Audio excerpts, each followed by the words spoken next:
BJP শাসন চালানোর জন্য এই গুন্ডা দমন আইন আগামী দিনে সেটা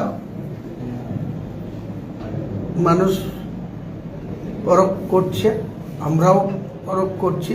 আমরা চাই গুন্ডা দমন আইন যেটা পাস হয়েছে সেটা সঠিকভাবে যারা গুন্ডাগিরি করবে, যারা গুন্ডামি করবে, আর এই যে পুলিশ গুন্ডামি করছে, শক্তিপুর থানার ওসি গুন্ডামি করছে, তাদের কোথায় অপশন আছে এই আইনে? যে একটা পুলিশের আধিকারিক সে ডাইরেক্ট গুন্ডার মতো আচরণ করছে বিভিন্ন জনের বাড়িতে গিয়ে, তাহলে সেই গুন্ডাকে কে দমন করবে? এটা কি শুধু পাবলিককে দমন করার জন্য এই আইন? পুলিশের হাতে এই ক্ষমতা ছেড়ে দেওয়া হয়েছে যে পুলিশ যা খুশি তাই করবে? এটা তো ব্রিটিশের কাছে প্রচুর অস্ত্র ছিল, প্রচুর ক্ষমতা ছিল, প্রচুর অর্থ ছিল। তারা 190 বছর ধরে ব্রিটিশের শাসন ভারতবর্ষের মানুষ দেখেছিল, কিন্তু সেটাই শেষ কথা হয়নি।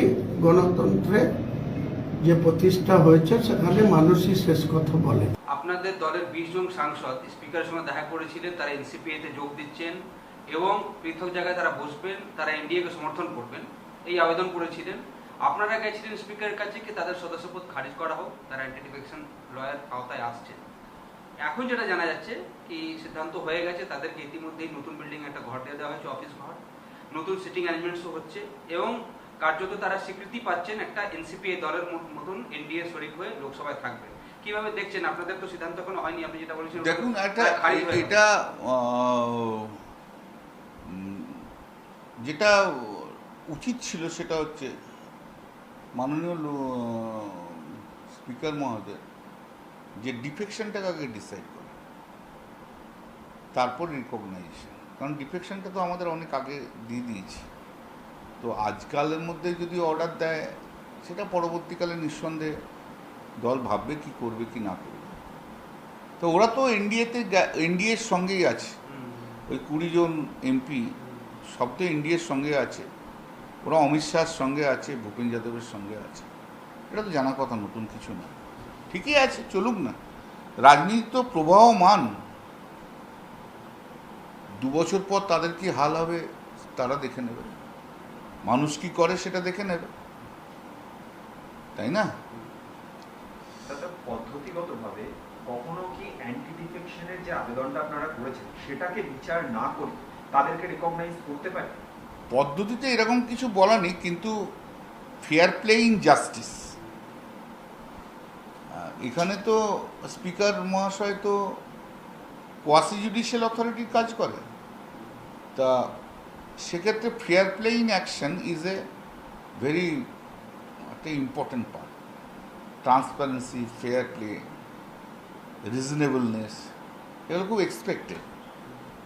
এরপর তো অন্য কথা, কোর্টেও যাবেন নাকি চ্যালেঞ্জ করবেন এই ধরনের? দেখা যাক না কি আছে, দেখা যাক। বিজেপির সঙ্গে থাকলে যা যা অবৈধ কাজ করা যায়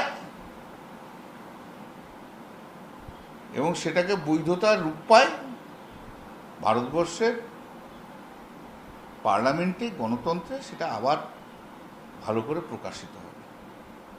দাদা, অনেকদিন ধরে রাজনীতি করছেন আপনি, এই বিরোধী রাজনীতি করার জন্য কি অনেক চাপ এই মুহূর্তে দেখতে পাচ্ছেন আপনি? হ্যাঁ, এটা তো নিঃসন্দেহ।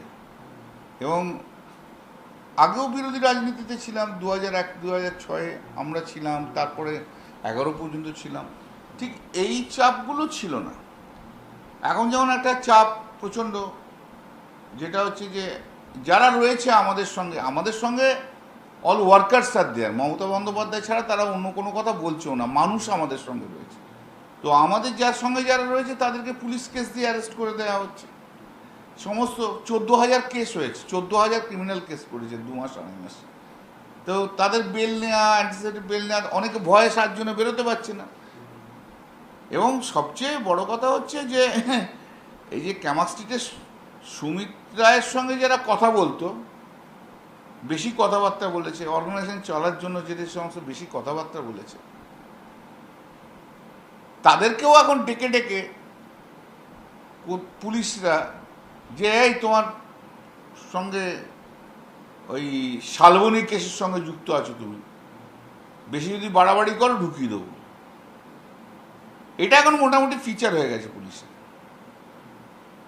এবং আমরা দেখতে পাচ্ছি যে আমাদের অনেক ছেলে এবং বলে দিচ্ছে যে যাও ঋতুব্রত ব্যানার্জি ক্যাম্পে যাও, নাহলে কিন্তু ধরে নেব, একদম পরিষ্কার বলছে। এবং জেলায় জেলায় সেটা হচ্ছে।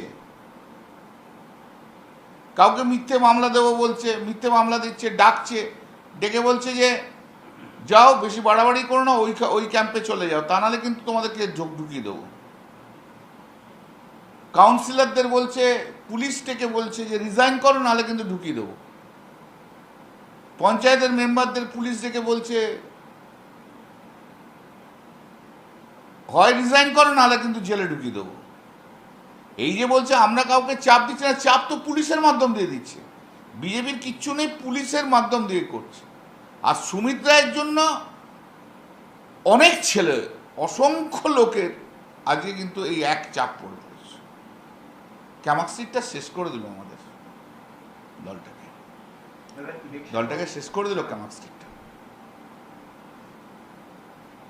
দাদা, ইলেকশন কমিশন যেদিন সময় দিয়েছিল আপনি সেদিনই দুপুর 12:30টায় গিয়ে সব নথি জমা দিয়ে এসেছেন।